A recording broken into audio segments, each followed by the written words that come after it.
DIFC ഒരു neutral jurisdiction ആയതുകൊണ്ട് IDG neutral ഇപ്പോൾ ഇൻ്റർനാഷണൽ നടക്കുന്ന ട്രാൻസാക്ഷൻ അവർ ഇതൊക്കെ ഫേവർ ചെയ്യാം. യൂറോപ്യൻ കമ്പനീനെ സംബന്ധിച്ചിട്ട് ഇംഗ്ലീഷ് ലോയിൽ ബേസ് ചെയ്യുന്ന ഇൻ്റർനാഷണൽ ജഡ്ജ് എനിക്ക് ഇരിക്കുന്ന ഈ ഫോറത്തിൽ വെക്കാന്ന് പറയുന്നത് അയാളെ സംബന്ധിച്ച് ഓക്കെയാണ്. ഈസ്റ്റേൺ സൈഡിലുള്ള ആൾക്കാർക്കും ഇത് സ്വീകാര്യമാണ്.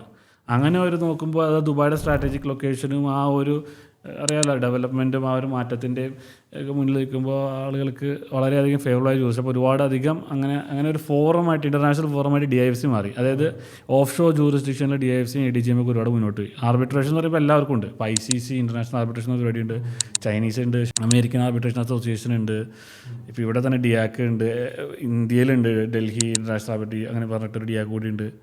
അങ്ങനെ ഒരുപാട് ആർബിട്രേഷൻ ഉണ്ട്, അത് എല്ലായിടത്തും ഉണ്ട്. അത് ഈ ഒരു ജൂറിസ്ഡിക്ഷൻ ഉള്ളതുകൊണ്ട് ഇങ്ങനെ ഒരു സാധ്യത ഇവിടെയുണ്ട്. ഒരുപാട് ട്രാൻസാക്ഷൻസിന് ആൾക്കാർ ചൂസ് ചെയ്യുന്ന ഫോറമാണ്. ഇവിടേക്കൊക്കെ നമ്മുടെ യൂറോപ്യൻസ് ഹൈലി കോൺസെൻട്രേറ്റഡ് ആയിട്ടുള്ളൊരു മേഖലയാണ്. നമ്മൾ കോമ്പീറ്റ് ചെയ്യേണ്ട ആൾക്കാരാണ്. ബട്ട് എന്നിരുന്നാലും അങ്ങനെ ഒരു സ്ട്രീം ഉണ്ട് നമുക്ക് ലോയേഴ്സിന് ഇവിടെ.